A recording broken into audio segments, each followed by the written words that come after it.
Hi friends, welcome to our channel Ramana sports analysis. Friends, ఈ వీడియోలో మనం డిస్కస్ చేయబోయే విషయం ఏంటంటే ఆఫ్టర్ ఆక్షన్ సిఎస్కే టీం ఎలా ఉంది, ఆక్షన్లో వాళ్ళు అనుకున్న లక్ష్యాలను చేరుకోగలిగారా, లాస్ట్ ఇయర్ సిఎస్కే టీంతో పోల్చుకుంటే ఇప్పుడున్న స్క్వాడ్లో వచ్చిన మార్పులు ఏంటి అనేది ఈ వీడియోలో అయితే చూద్దాం. ఫ్రెండ్స్, మన ఛానల్లో ఐపీఎల్పై వచ్చే చిన్న పెద్ద అప్డేట్ ఏది కూడా మిస్ అవ్వకుండా ఉండాలంటే ఇప్పుడే మన యూట్యూబ్ ఛానల్కి అయితే సబ్స్క్రైబ్ చేసుకోండి, పక్కనే ఉన్న బెల్ ఐకాన్ అయితే క్లిక్ చేయండి. మరింతకు లేట్ ఫ్రెండ్స్, ఈ వీడియోలోకి అయితే వెళ్ళిపోదాం. సిఎస్కే టీం ఈసారి ఆక్షన్ టేబుల్ మీదకి వచ్చాక సెట్ 1 ప్లేయర్స్ వచ్చి రావడంతోనే వాళ్ళ బిడ్డింగ్ని అయితే స్టార్ట్ చేశారు. క్యామరన్ గ్రీన్ కోసం అయితే పోటీ పడ్డారు. 25 కోట్లకు వెళ్ళాక గివ్ అప్ ఇచ్చేయడం, కేకేఆర్ తన్ని 25 కోట్ల 20 లక్షలకి సొంతం చేసుకోవడం అయితే జరిగింది. యాక్చువల్గా గ్రీన్ కూడా సిఎస్కే టీంకి అంత అవసరం అయితే లేదు. 3-4-5 పొజిషన్స్లో వాళ్ళ దగ్గర ఆడడానికి సంజు, బ్రెవిస్, దుబే లాంటి ప్లేయర్స్ ఉన్నారు కాబట్టి గ్రీన్ వచ్చిన సిఎస్కే టీంకి అంత యూస్ఫుల్గా అయితే ఉండదు. ఊరికినే కావాలని చెప్పి సిఎస్కే టీం అయితే ఆ ప్రైజ్ని అయితే మాత్రం పెంచడం జరిగింది. నెక్స్ట్ లోయర్ డౌన్ ద ఆర్డర్లో ఆడించుకుందామని జాసన్ హోల్డర్ లాంటి ప్లేయర్ గురించి ట్రై చేశారు, తను దొరకలేదు. బిష్నే కోసం వెళ్తారు అనుకున్నాం, తన కోసం అయితే ట్రై చేయలేదు. టాప్లో వచ్చే క్యాప్డ్ ప్లేయర్స్ అందరూ అయిపోయారు. సిఎస్కే టీం అప్పటికే ఎవరిని పిక్ చేసుకోలేదు, సైలెంట్గా ఉంది. తర్వాత అన్క్యాప్డ్ ప్లేయర్స్ వచ్చారు. ఇక్కడి నుంచి సిఎస్కే టీం వాళ్ళ అసలు వ్యూహం అయితే స్టార్ట్ అయ్యింది. అన్క్యాప్డ్ ప్లేయర్స్ అయిన ప్రశాంత్ వీర్, కార్తిక్ శర్మ వీళ్ళిద్దరి కోసం ఆక్షన్ టేబుల్ మీద ఎస్ఆర్ఎస్ టీంతో ఒక మినీ వార్ని అయితే చేశారు. సిఎస్కే టీంకి ఈ ఇద్దరు అన్క్యాప్డ్ ప్లేయర్స్ కావాలి, కానీ మరి వీళ్ళ ప్రైజ్ ఇంతగా పెరిగింది అంటే మాత్రం ఫ్రాంచైజీ ఓనర్స్ మధ్య ఉండే ఈగో కారణమని అనుకుంటున్నా. ప్రశాంత్ వీర్ మొదటిగా ఆక్షన్ టేబుల్ మీదకి వచ్చాడు. తన కోసం సిఎస్కే ఎస్ఆర్హెచ్ టీమ్స్ మధ్య బిడ్డింగ్ వార్ నడిచింది. సిఎస్కే టీం తనని తీసుకుంది. ఆ తర్వాత కార్తిక్ శర్మ ఆక్షన్ టేబుల్ మీదకి రావడం, తన కోసం కూడా మళ్ళీ బిడ్డింగ్ వార్ జరగడం. సిఎస్కే టీం తనని తీసుకున్నాక మీకు మేము అంటగట్టేసంలే అన్నట్లుగా కావ్యమారన్ ఒక స్మైల్ ఇవ్వడం. లాస్ట్ టైం ఇలాగే ఐపీఎల్ 2024 మినీ ఆక్షన్లో సిఎస్కే టీం సమీర్ రిజ్వీ కోసం 8 కోట్ల 40 లక్షలు అయితే ఖర్చు పెట్టారు. తను అప్పుడు యూపీ T20 లీగ్లో హైయెస్ట్ రన్స్ చేశాడని టీంలోకి తీసుకోవడం అయితే జరిగింది. తన్నే ఆ టైంలో గ్రూమ్ చేయాలన్న వెంటనే 2025 సీజన్లో మెగా ఆక్షన్ రావడంతో వదిలేయాల్సి వచ్చింది. ఇప్పుడు కరెక్ట్గా మంచి టైంలో ఇద్దరు అన్క్యాప్డ్ ప్లేయర్స్ని పిక్ చేశారు. నెక్స్ట్ మెగా ఆక్షన్ రావడానికి మరొక 2 ఏళ్ల సమయం పడుతుంది కాబట్టి వీళ్ళు సిఎస్కే టీంలో ఫిట్ అవుతారా లేదా అని టెస్ట్ కూడా చేసుకోవచ్చు. సిఎస్కే టీం ఫ్యూచర్కి ఉపయోగపడతారు అంటే ఇప్పుడు నుంచే గ్రూమ్ కూడా చేసుకోవచ్చు. ఒకప్పుడులా కాకుండా ఇప్పుడు సిఎస్కే టీం థింకింగ్ కూడా పూర్తిగా అయితే చేంజ్ అయ్యింది. వాళ్ళ టీం హెడ్ కోచ్ అయిన స్టీఫెన్ ఫ్లెమింగ్ మాట్లాడుతూ ఐపీఎల్ 2025 సీజన్ మిడ్ త్రూ వేలో వాళ్ళు రియలైజ్ అయితే అయ్యారంట. సిఎస్కే టీం చరిత్రలో ఎప్పుడూ చూడని ఘోరమైన పెర్ఫార్మెన్స్ సీనియర్స్ నుంచి వస్తున్నాక మరి అదే టైంలో టీంలోకి ఎంట్రీ ఇచ్చిన ఆయుష్ మాత్రే, Brevis, Urvil Patel mid season తర్వాత వీళ్ళు చేరికతో సిఎస్కే టీం కొన్ని మ్యాచ్లు గెలవటం, బట్ అప్పటికే జరగాల్సిన డ్యామేజ్ చాలా అయితే జరిగిపోయింది. మరి ఇలాంటి సిచ్యువేషన్ గతంలో ఎప్పుడూ చూడలేదు. ఇక మూవ్ ఆన్ అవ్వాలని ఇప్పటి వరకు హోల్డేజ్ హోమ్లో ఉన్న టీంని నెక్స్ట్ రాబోయే సీజన్లో టీం మొత్తాన్ని రీసెట్ చేసి యంగ్ ప్లేయర్స్తో భర్తీ చేయాలని డిసైడ్ అయ్యామని స్టీఫెన్ ఫ్లెమింగ్ అయితే రీసెంట్గా జియో స్టార్కి ఇచ్చిన ఇంటర్వ్యూలో చెప్పడం అయితే జరిగింది. మరి ఏదో ఒక టైంలో ధోని కూడా సిఎస్కే టీంకు దూరం అవుతాడనే హింట్ను కూడా స్టీఫెన్ ఫ్లెమింగ్ ఇవ్వడం, అలాగే సిఎస్కే టీం మాజీ ప్లేయర్ అయిన రాబిన్ ఓతప్ప కూడా మరి ఇదే అభిప్రాయాన్ని అయితే వ్యక్తం చేశాడు. మరి ఇదే ధోనికి లాస్ట్ సీజన్. మరి ఈ సీజన్ అయ్యాక రిటైర్మెంట్ ప్రకటించి నెక్స్ట్ ఐపీఎల్ 2027 సీజన్ తర్వాత నుంచి సిఎస్కే టీం మెంటర్గా కొనసాగుతాడు అనే ఆసక్తికరమైన వ్యాఖ్యలను అయితే చేయడం జరిగింది. గత 2 ఏళ్ల నుంచి చూసుకుంటే క్రమంగా సిఎస్కే టీంలో యువకుల సంఖ్య అయితే పెరుగుతుంది. ఈసారి ఆక్షన్ టేబుల్ మీద కూడా యంగ్ ప్లేయర్స్ని తీసుకోవడం, అలాగే ట్రేడ్ ద్వారా సంజుని టీంలోకి తీసుకోవడం, ధోనికి సక్సెసర్ కూడా దొరికేస్తాడు. కాబట్టి ఈ పరిణామాలన్నీ చూస్తే మనకు కూడా అర్థమవుతుంది ఎంఎస్డికి ఇదే చివరి సీజన్ అని. ఆక్షన్లో అకేల్ హుస్సేన్ని 2 కోట్లు తీసుకున్నారు.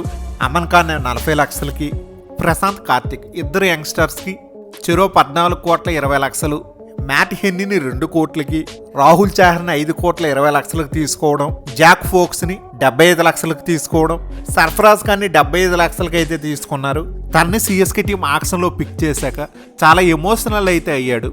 తన ఇన్స్టాగ్రామ్ అకౌంట్లో నాని ఐకానిక్ ఫోజ్ ఉంటుంది కదా జెర్సీ సినిమాలోది, దాన్ని పోస్ట్ చేశాడు. ఫిట్నెస్ సమస్యలతో టీమిండియాకు దూరం అయ్యాడు.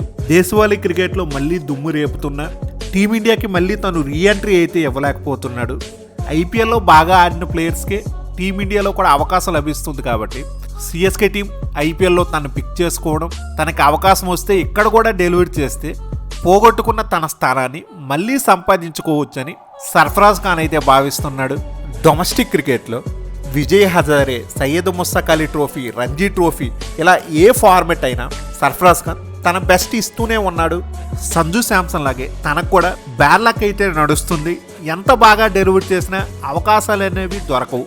మరి సిఎస్కే టీం తన ఆక్షన్లో పిక్ చేసిన రోజే స్మార్ట్లో మాత్రం ఒక బేభత్సమైన ఇన్నింగ్స్ అయితే ఆడాడు.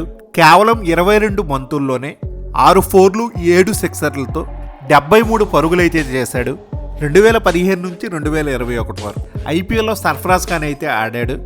ఆ తర్వాత కనీసం వేలంలో ఎవ్వరు కూడా తనని కన్నెత్తి చూడకపోవడం, 5 ఏళ్ల తర్వాత మళ్ళీ సిఎస్కే టీం తనకి లైఫ్ ఇవ్వడంతో సర్ఫరాజ్ ఖాన్ ఎమోషనల్ అవ్వడం అయితే జరిగింది.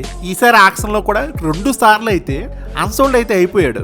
లాస్ట్లో యాక్సలరేట్ ఆక్షన్ టైంలో సర్ఫరాజ్ ఖాన్ని సిఎస్కే టీం 75 లక్షలకి అయితే తీసుకున్నారు.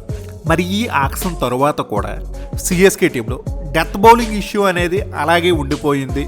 మ్యాట్ హెన్నీని అయితే తీసుకున్నారు. తన పవర్ ప్లేలో చాలా ఎఫెక్టివ్ బౌలర్, కానీ డెత్ బౌలింగ్లో తను అంతగా వర్కౌట్ అయితే అవ్వడు. ఖలీల్ అహ్మద్ ఉన్న కొన్ని మ్యాచ్ల్లో బాగా ఆడుతాడు, కొన్ని మ్యాచ్ల్లో అంత బాగా తన నుంచి పెర్ఫార్మెన్స్ అయితే రాదు. ఒక on and of kind bowler. గత సీజన్ వరకు సిఎస్కే టీంకి ఒక డిజిగ్నేటెడ్ డెత్ బౌలర్గా ఉన్న పతిరానా దూరం అవడం, మరి ఆ స్థానాన్ని ఆక్షన్లో వేరే ప్లేయర్తో సిఎస్కే టీం అయితే భర్తీ చేసుకోలేకపోయింది. ముస్తఫిజర్ కోసం ట్రై చేశారు కానీ తనైతే దొరకలేదు. మరి ఎక్కువ పర్స్ ఉండటం వల్ల కేకేఆర్ ఎగరేసుకుపోయింది. అశ్విన్ జడేజా వెళ్ళిపోయాక స్పిన్ బౌలింగ్ ఇష్యూ అనేది వచ్చింది కదా, దాన్ని రాహుల్ చాహర్, ప్రసాద్ వీర్ లాంటి ప్లేయర్స్ని తీసుకోవడం వల్ల ఆ సమస్య నుంచి అయితే బయటపడవచ్చు. అలాగే ఫినిషింగ్ను కూడా చక్కగా ఫిక్స్ అయితే చేసుకోగలిగారు. మంచి ప్లేయర్స్ని అయితే తీసుకున్నారు. ఓవరాల్గా ఒక మంచి డీసెంట్ యాక్షన్నే సిఎస్కే టీం చేశారని చెప్పుకోవాలి. మరి వీళ్ళ యాక్షన్ పిక్స్కు చూసుకుంటే ఒక 10కి 8 మార్క్స్ వరకు అయితే వేయచ్చు. ఇప్పుడు సిఎస్కే టీం దగ్గర ఉన్న స్క్వాడ్తో ఒక స్ట్రాంగెస్ట్ ప్లేయింగ్ 11ని బిల్డ్ చేసి అయితే చూద్దాం. ఓపెనింగ్లో ఆయుష్ మాత్రే, సంజు శాంసన్ అయితే ఆడుతారు. ఇద్దరు కూడా అగ్రెసివ్ ఓపెనర్స్. ఇంకా ఫస్ట్ డౌన్కి వచ్చేసరికి ఓపెనర్స్ వికెట్లు తొందరగా పడినా కెప్టెన్ రుతురాజ్ గైక్వాడ్ వచ్చి మ్యాచ్ని అయితే చక్కదిద్దుతాడు. ఇన్నింగ్స్ను పునర్నిర్మించగలడు. ఒక పక్క స్టడీ ఇన్నింగ్స్ అయితే ఆడుతాడు. దాని తర్వాత మిడిల్ ఆర్డర్ విషయానికి వచ్చేసరికి 4 and 5 పొజిషన్స్లో డెవాల్డ్ బ్రెవిస్, శివం దుబే అయితే ఉంటారు. ఈ ఇద్దరు ప్లేయర్స్ కూడా ముఖ్యంగా స్పిన్నర్స్ని అయితే కౌంటర్ అటాక్ అయితే చేస్తారు. మరి లాస్ట్ సీజన్లో కాకుండా దూబేని అబ్ ద ఆర్డర్లో కుదిరితే నెంబర్ 4లోనే ప్రమోట్ చేసి ఆడిస్తే బెటర్. తన నుంచి మరిన్ని ఎక్కువ రన్స్ అయితే పిండుకోవచ్చు. నెక్స్ట్ నెంబర్ 6 పొజిషన్కి వచ్చేసరికి న్యూజిలాండ్ ఆల్రౌండర్ అయినా జాక్ ఫోక్స్నైనా ఆడించుకోవచ్చు, లేదు ఆస్ట్రేలియా ఆల్రౌండర్ అయినా మ్యాచ్ షాట్ని అయితే ఆడించుకోవచ్చు. ఇద్దరు కూడా మంచి ప్లేయర్సే. మ్యాక్సిమం ఇక్కడ మ్యాచ్ షాట్ని ఆడిస్తే మాత్రం ఇంకా సిఎస్కే బ్యాటింగ్ యూనిట్ మరింత స్ట్రాంగ్గా అయితే అవుతుంది. నెక్స్ట్ నెంబర్ 7 పొజిషన్లో ఎంఎస్డి, నెంబర్ 8 పొజిషన్లో ప్రశాంత్ వీర్, నెంబర్ 9 పొజిషన్లో మ్యాట్ హెన్నీ లేదా నాథన్ ఎల్లిస్. ఇద్దరిలో ఒకరిని అయితే ప్లేయింగ్ లెవెల్లో తీసుకోవచ్చు. లేదు నెంబర్ 6లో కార్తిక్ శర్మని ఆడిస్తాము అనుకుంటే ఇక్కడ మ్యాట్ హెన్నీ, నాథన్ ఎల్లిస్ ఇద్దరిని కూడా ప్లేయింగ్ లెవెల్లోకి తెచ్చుకోవచ్చు. అలాగే నెంబర్ 10 పొజిషన్కి వచ్చేసరికి నూర్ అహ్మద్ని, నెంబర్ 11 పొజిషన్కి వచ్చేసరికి ఖలీల్ అహ్మద్తో అయితే ఆడించుకోవచ్చు. ఇంపాక్ట్ ప్లేయర్గా చూసుకుంటే ఉర్విల్ పటేల్ అయినా లేకపోతే కార్తిక్ శర్మనైనా ఎవరినైనా తీసుకోవచ్చు. ఇంకా సర్ఫరాజ్ ఖాన్ కూడా ఉన్నాడు. బహుశా మిడిల్ ఆర్డర్లో తను బ్యాకప్గా అయితే ఉండొచ్చు. లాస్ట్ ఇయర్ స్క్వాడ్తో కంపేర్ చేసుకుంటే ఈ సంవత్సరం ఉన్న స్క్వాడ్లో సిఎస్కే టీంకి ఎక్స్పీరియన్స్ కాస్త తగ్గి యువకులు యాడ్ అయ్యారు. ప్రస్తుతం ఉన్న ఫామ్ బట్టి చూసుకుంటే లాస్ట్ ఇయర్ సీనియర్స్ కంటే యువకులు బాగా ఆడుతున్నారు. కాబట్టి ఏ రకంగా చెప్పుకున్నా లాస్ట్ ఇయర్ స్క్వాడ్ కంటే ఈ సంవత్సరం స్క్వాడ్ అనేది సిఎస్కే టీంది చాలా స్ట్రాంగ్గా అయితే కనిపిస్తుంది. మరి సీజన్ స్టార్ట్ అయ్యాక తెలుస్తుంది. మరి జడేజాకి రీప్లేస్మెంట్గా తెచ్చుకున్న ప్రశాంత్ వీర్ ఎలా డెలివరీ చేస్తాడు, కార్తిక్ శర్మని సిఎస్కే టీం ఎలా యూజ్ చేసుకోగలుగుతుంది, అశ్విన్ స్థానాన్ని భర్తీ చేస్తాడని తీసుకున్న రాహుల్ చహర్కి అసలు ప్లేయింగ్ లెవెల్లో అవకాశాలు దొరుకుతాయా, ఏ విధంగా ఆడగలడు, టీంలో సెట్ అవుతాడా లేదా, ఇలా చాలా విషయాల్లో మనకి క్లారిటీ రావాలి అంటే సీజన్ ఆరంభమై 1-2 మ్యాచ్లు ఆడితే గానీ మనకేం తెలియదు. దీని తర్వాత సిఎస్కే టీంపై మరో డీటెయిల్డ్ ఎక్స్ప్లెనేషన్తో ఇంకొక వీడియో కూడా చేస్తా. ఆ వీడియోని మన ఛానల్లో ఐపీఎల్పై రెగ్యులర్గా వచ్చే ఏ అప్డేట్స్ను కూడా మిస్ అవ్వకుండా ఉండాలంటే ఇప్పుడే మన యూట్యూబ్ ఛానల్కి అయితే సబ్స్క్రైబ్ చేసుకోండి. పక్కనే ఉన్న బెల్ ఐకాన్ అయితే క్లిక్ చేయండి. నేను మిమ్మల్ని మరో ఇంట్రెస్టింగ్ వీడియోతో మళ్ళీ కలుస్తా. Thank you. By bye friends. జై హింద్.